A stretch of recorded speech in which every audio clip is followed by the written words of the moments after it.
Right, okay, it's 12:30. If you've just joined us, please make sure that you go to slido.com on your mobile phone, your tablet or your computer and put the event code hashtag 73923 because that will enable you to ask me anonymous questions about money, which you can do at any time as we go through today's session.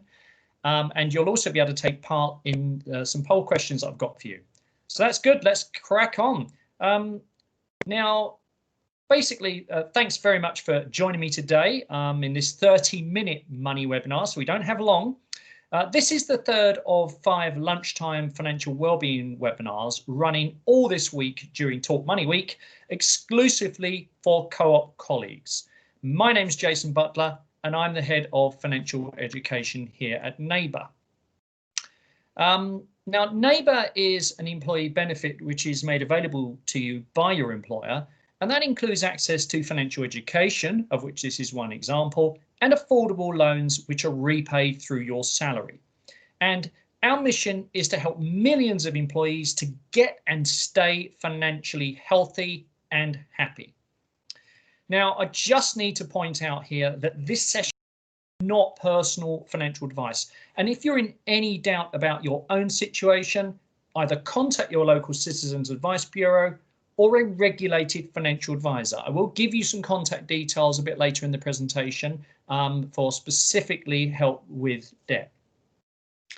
Now, if you've attended my sessions yesterday or the day before, then you will now be familiar with the 8 money milestones. And the 8 money milestones are the milestones I teach people to help them improve their financial well-being. And they're a very simple framework to help you make decisions. Now, milestones 1, 2, 3, and 4 need to be done in order. They specifically have to be done in order. But once you've done milestones 1, 2, and 3, and 4, then 5, 6, 7, and 8 can be done at the same time, what we call concurrently. They can be done at the same time. And today, the focus of today's session, which is always my favorite session in a way, because it's the one that has the most transformational impact on people's happiness, on people's well-being, on people's self-esteem, more importantly, people's ability to have choice and fun in their life. So today I'm going to be covering milestone 3, which is paying off all non-housing debt ASAP. I absolutely love this because, as I'll explain in my own story, this is the route to happiness. Now, I'm going to share with you a proven method for getting out of debt fast, whether you've got a few £100 or tens of thousands of pounds owing. But before we look at how we get out of debt, we need to understand what we mean by debt and why repaying it as fast as we can really matters. And for any of those of you who have just joined, please note that I'd like you to go to slido.com via your mobile phone, your tablet or your computer. And as you can see the event code there, which I can't see because it's covered in my thing, which is hashtag 73923. So that's a slido.com event code 73923. And it's again on the bottom of the slide there. But yeah, so it really does matter repaying debt. Now, let's talk about what we mean by debt. It doesn't mean your home mortgage. It is clearly a debt. For the purposes of today's session, I'm not talking about home mortgage. And I'm also not talking about, in the UK, state student financing provided by the student loan company, okay? We haven't got time to go into all of that, but the point is they are not debts in the same way as the other debts I'm now going to talk about. But what it does mean is all the traditional debts, so payday loans, credit cards, and I'm not interested if it's interest free, it's a debt. Overdrafts, whether you pay for it or not, and there's been big changes there. Bank loans, and the favorite one of mine, car finance, because somehow people seem to think this is not debt. Oh, I'm renting, or it's a lease, or it's finance. Okay, so let's just get in the real world so we're clear together. But there are other less obvious forms of debt, and I'm just going to highlight 3 of the most obvious ones here. So mobile phone contracts where you get a free device, but you pay 50, 60, 70, 80. I mean, I went to do a talk just before lockdown. And when I went and turned up in the reception, I said to the receptionist, very well groomed lady in her early 20s, I said, have you got a charger for an iPhone, whatever my iPhone was at the time, a 6? Oh no, I've got an iPhone X. That doesn't work with that. I said, an iPhone X, aren't they about £1,100? And she said, no, I do it on a monthly contract, £82 a month. What she said was, I've got myself into debt for a gadget. Also, insurance paid monthly. Most house and car insurance and other forms of insurance charge you about 7 or 8% for the privilege of paying monthly. Not all, I agree, but most of the companies do. I always pay my insurances annually, and then I put the money aside for it to pay for it. Saves me 7, 8, 9, sometimes 10%. And buy now, pay later arrangements like Klarna, etc. Anything where you aren't parting with your money, but you're getting the goods, that is a debt, even if you've got the money for it. Now, according to the Money Charity, the average Brit has £4,264 of unsecured debt. So that's non-mortgage debt. So if you've got some debt like this, you are not alone. It is very, very common. But whether it's 200 or 20,000, it's debt. Okay. Now, just one point to say here, if you're feeling overwhelmed by, or you're struggling with debt, or you know someone who is, you can get free debt advice in the UK. You do not need to pay anyone to help you from a range of sources, but the ones that I particularly favour are the Citizens Advice Bureau. They have money counsellors who can help you, and Step Change are a wonderful charity who've got a telephone line, they've got pop-in centres, they've got web chat, they've got lots of resources, and these organisations are part government funded, and they'll help you make sense of a kind of a budget and have arrangements and chat with your lenders. But let's assume that you're not in a situation where you've got problem debt as such, you just want to get rid of it, okay? So I really want to have our first poll.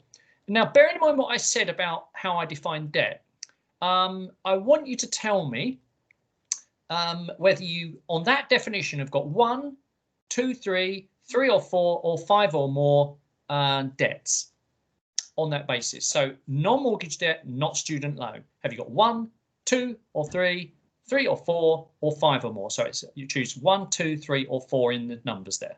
So vote away, and my erstwhile colleague Renee will be able to tell me the scores on the doors, assuming, you know, you're all ready to go today. So don't be shy, just put the number in. We don't know, it's all anonymous. Bearing in mind, if you're paying for house insurance and car insurance and there's a premium for that, you've got to pay extra. If you've got a mobile phone on contract, be honest. My definition, think about it. So how are we looking, Renee? Yeah, good. Okay, so we have the, oh, okay, sorry, it's just changed now. So, We'll give it a few seconds. We don't, you know, we're all right. Don't be shy, people. No one knows. It's Slido. It's very much a live feed here. Okay, no, I think things have stopped now. So based on this definition, how many debts do you have? So 43% said 5 or more. Yeah. 2 to 3, 36% said 2 to 3, 14% said 3 to 4, and only 7% said 1%. Right. Okay, so thank you for your honesty. So therefore, this is going to help you, what I'm now going to say. So thank you for that. So look, here's the thing. You know you're not alone, right? This is a normal thing. And what we've really got to be clear before I show you how to get out of it is why this matters. If you're paying interest, whether you're paying interest or not, but mostly you will be paying interest at some stage, even on interest-free credit cards, they charge you an arrangement fee, 2-3%. You're paying than if you didn't. And when you add it up, it really does make you realize that you're paying more than you need to for something. So when you use debt to buy something, you're saying, I'd like to pay a premium, please.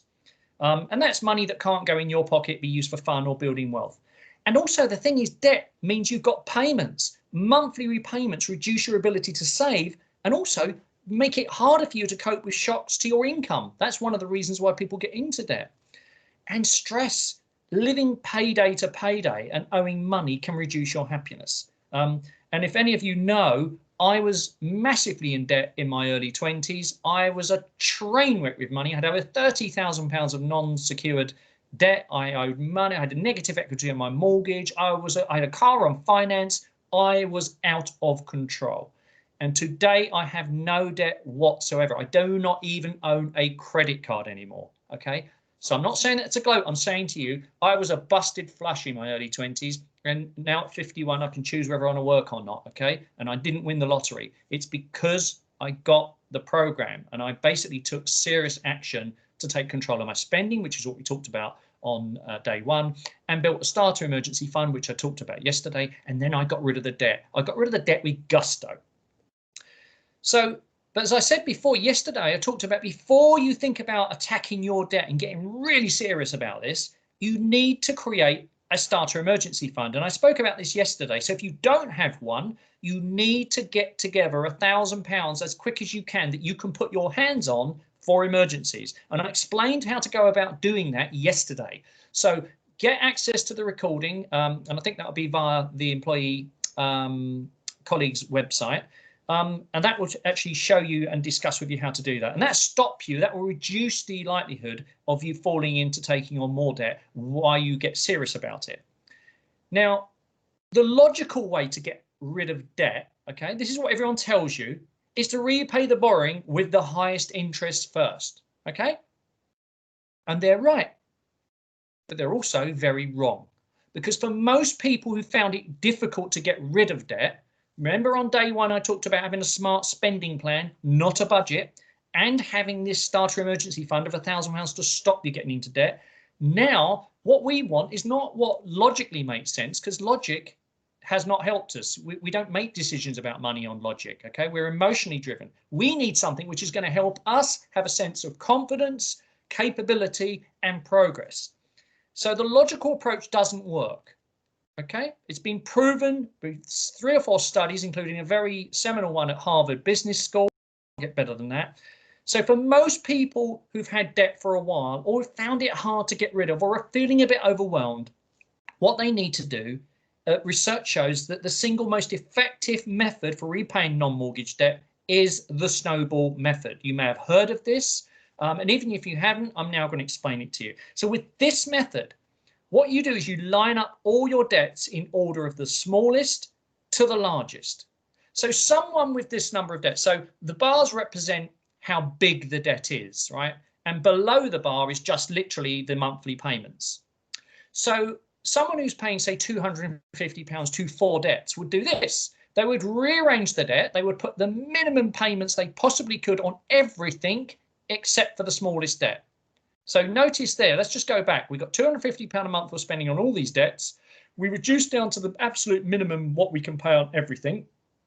And we put the bulk of our monthly amount to the smallest debt. Now, if you can find another 20, 30, 40 pounds a month to increase your debt repayment budget without, going without food, then you put that all into the smallest debt. So this person basically is then going to be looking at totally focusing, getting rid of the smallest debt. Now, what this does, this is a psychological, it's been proven that getting rid of a small debt, even if the largest debt has the highest interest, means you feel like you're making progress.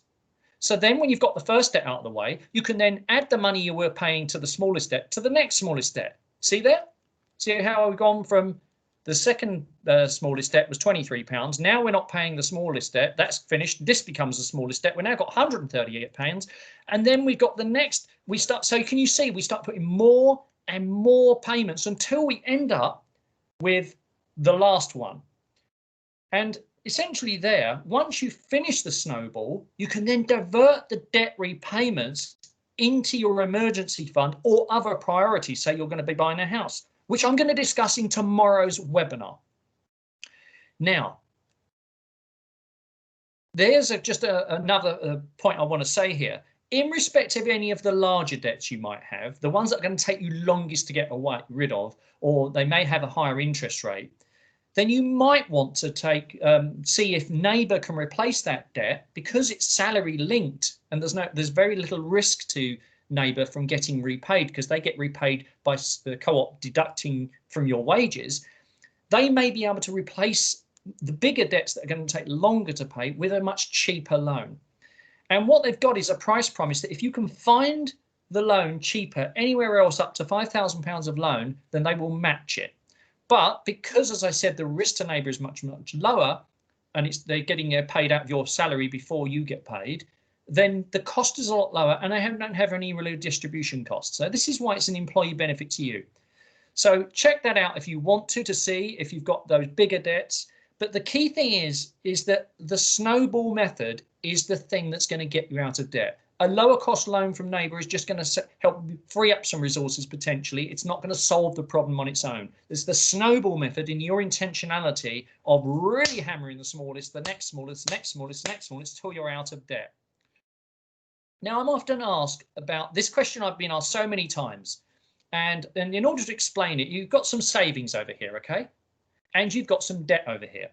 So I'll tell you a story. I'm having a house built in my garden, which has been going on for about 3 or 4 months. And I've had a succession of tradespeople in. And one of them is an electrician. And he's got a credit card debt outstanding of 7,000, and he's got 12,000 pounds of savings.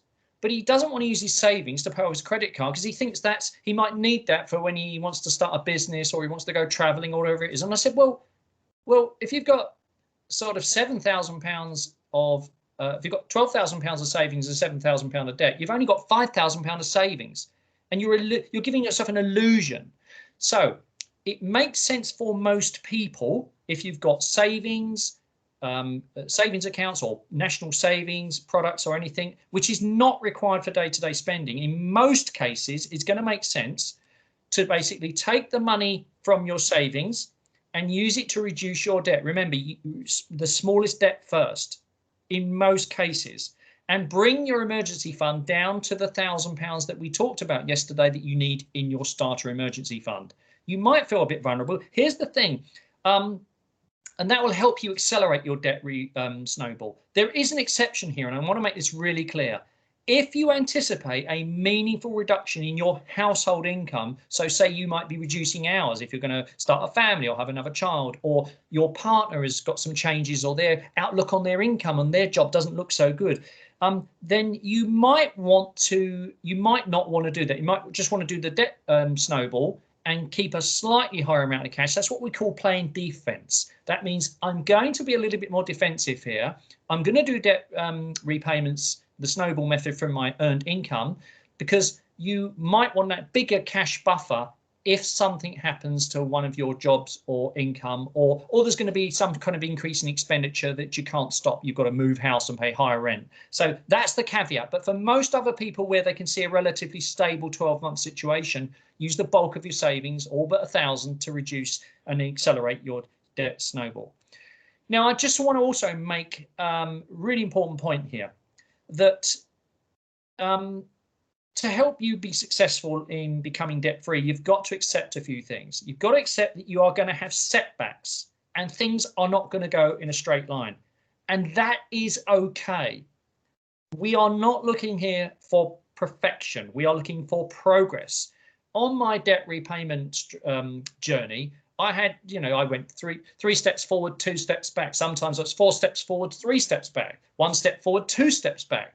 But as long as we are making progress, we're making progress.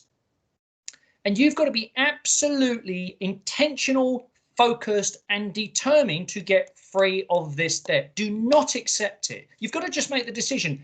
I wrote a blog some time ago on my own website called The Debt Divorce, where you imagine you're having a party, okay? And you're talking about, it was okay while it lasted, but me and debt, we're through, we're finished, we're over. And we're divorced. We don't have a relationship anymore. We're through. So think about how you're going to feel when you've got no payments going out to debt and you've got money that you can save. You've got money you can use for things that matter. Now, this does mean that you're going to need to live on the bare essentials. And it does mean you're going to have a little bit of austerity. But it's what you have to do if you are really serious about becoming debt-free. It's not forever. So you've got to cut out stuff that you don't need, even if you want it, but it's not forever. So that means no takeaways, no clothes, no gadgets, no streaming services. This is temporary. The only time you should see a restaurant when they're open is if you are delivering. If you really want to get out of debt, but it is only a short period of time. It's a short period of time. Once you're debt free, you can go back to having more fun and some of the things that you like about. Just think about how you'll feel when you've got no debt repayments and you don't have the debt weighing on your mind or your conscience every day you buy something. You're going to have more money, you're going to have more flexibility, and you're going to have more options. So let's have another poll. Let's see if you're still awake. Do you think that the snowball method would help you become debt-free as we define it?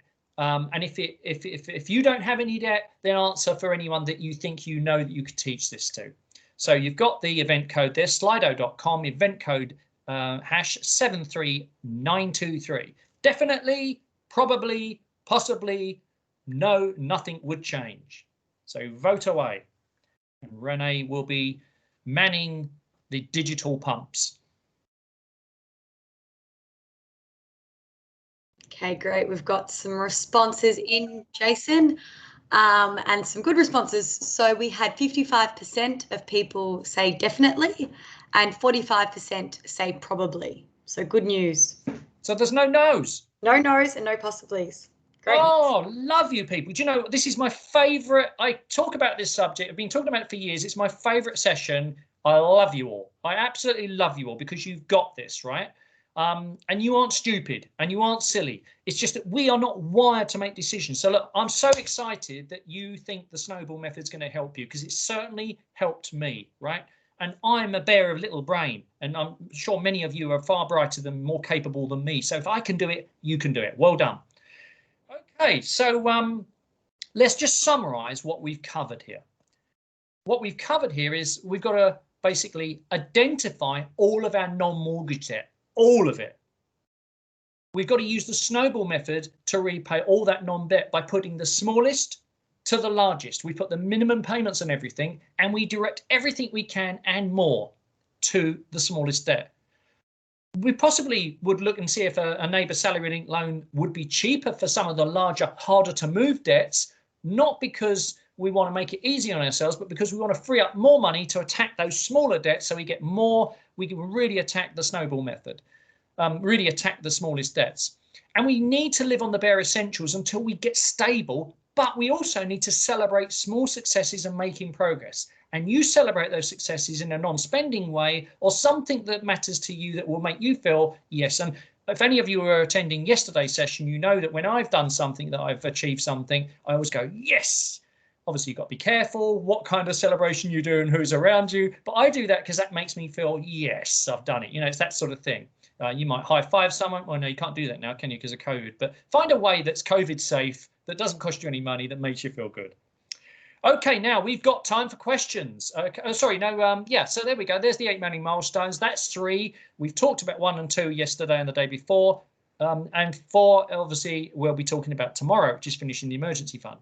So let's get to questions. I'm really interested in answering any questions. And if you're very shy, I've got loads of questions that I was asked last week on a couple of live sessions that I did.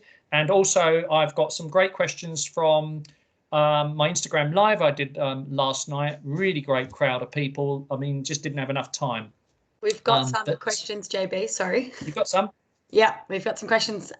So question number 1, if you have no debt, will your credit rating get worse? Well, here's the thing. If you tell yourself that you don't want debt in your life, you're not going to be too worried about your credit rating, right? That's my glib answer, right? It's quite an illusion that you need a massively high credit score. I'm firmly of the opinion, because most of the reasons that you would need to borrow money for that are legitimate would be to buy your own home. Okay, that's what most people will need to borrow for who are not, because we're not going to be buying cars on finance, right? Oh, certainly if you want to get ahead in life, you don't buy cars on finance. We're not going to be buying mobile phones that we can't afford. We don't use debt. We only use debt to buy an asset that's going to go up in value or to fund our education. So in this case, we're sort of the only acceptable debt in the future is going to be buying a house. And you know what? I wrote a blog about this as well. It's called the credit score myth. The reality is that although credit scores are a reality of life, and it's one way that lenders and other service providers assess your creditworthiness, it's not the only or even the main one. When you're buying a house, the single biggest factor that matters is the tenure of your employment, how long you've been employed, okay, if you've been moving around or whatever, your affordability, the ability for you to actually show that you can afford a mortgage, and therefore if you've got no debt in your life and you've got rid of that, you've got lots of free, more disposable income that will help you. But here's the thing, the single biggest thing is the amount of deposit you've got to put down. If you do not have 20% deposit, they're going to look a lot more closely at your credit score. So there are different ways of keeping your credit score healthy. One is not to default on payments. So if you don't have debt, you can't default on it. Secondly, to be registered with the electoral roll. And thirdly, to make sure that you don't ever have any what I call county court judgments or anything, or any judgments against you.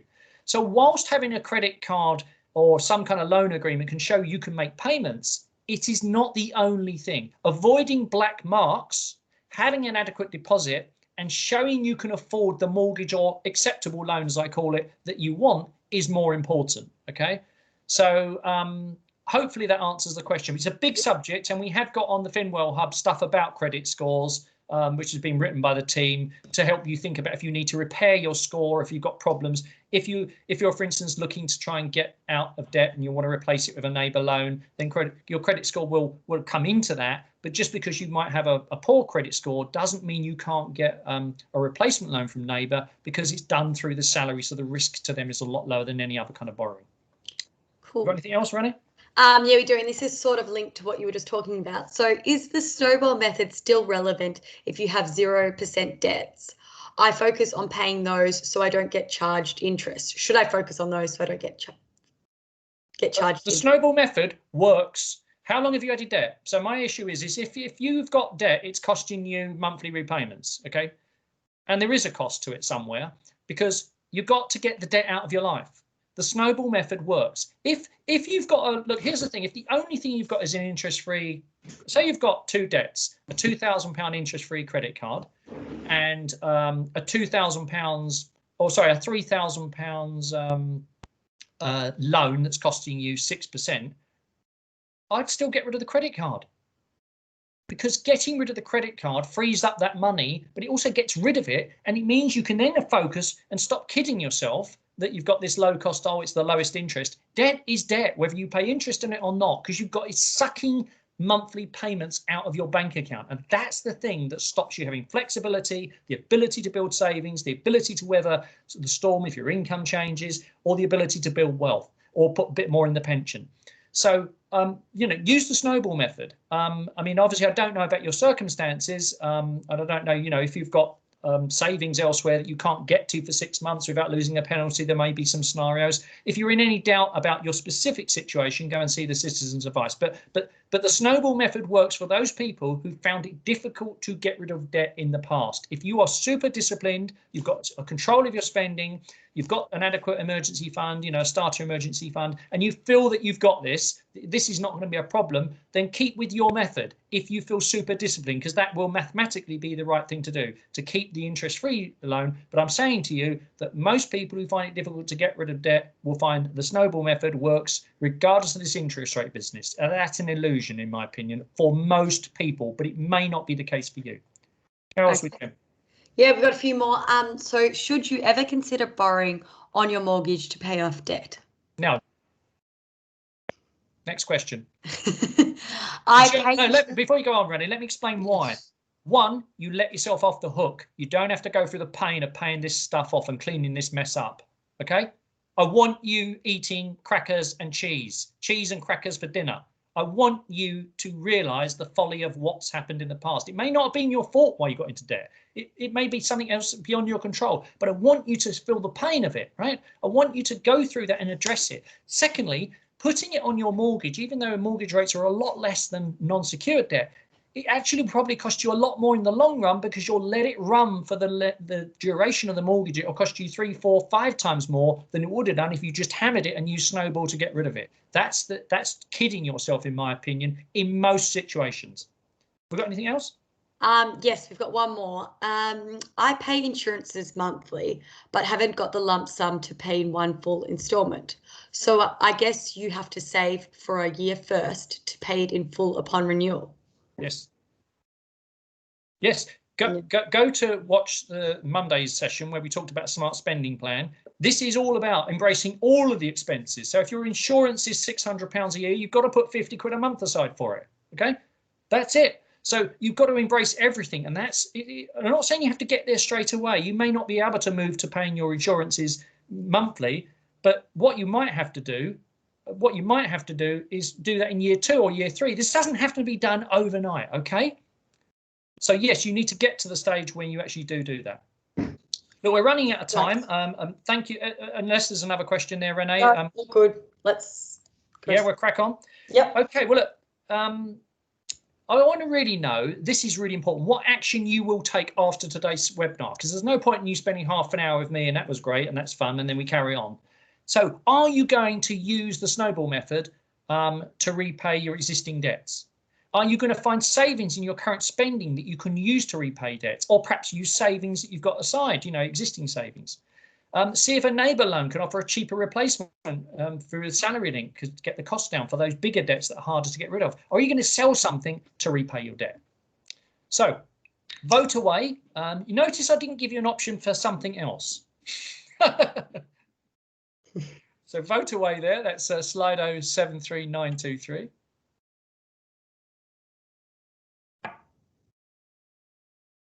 Don't be shy. All right, cool. So we have 69% of people are going to find savings in my current spending that I can use to repay debt. And 31% of people are going to use the snowball method to repay existing debts. My job here is done. Yes. I feel wonderful. I'm really, really pleased. Well done, guys. If you want some more help, you can find a wealth of money resources on the Neighbour Financial Wellbeing Hub, which is available via the Co-op Colleagues website. So loads of stuff, tips, tools and stuff on there. And I just want to leave you with this thought here. I don't want you to accept being mediocre with money. I don't want you to accept that you cannot get ahead. And don't tell yourself that you aren't the money type. You are, okay? You can do this. I know you can. And if you've enjoyed today's webinar, do join me again tomorrow at the same time when I'll be explaining the what, the why and how of finishing off funding your emergency fund. And if you like this, tell your colleagues, tell them to join. I'm Jason Butler. I really appreciate you spending half an hour with me, and I'll hopefully see you again this time tomorrow.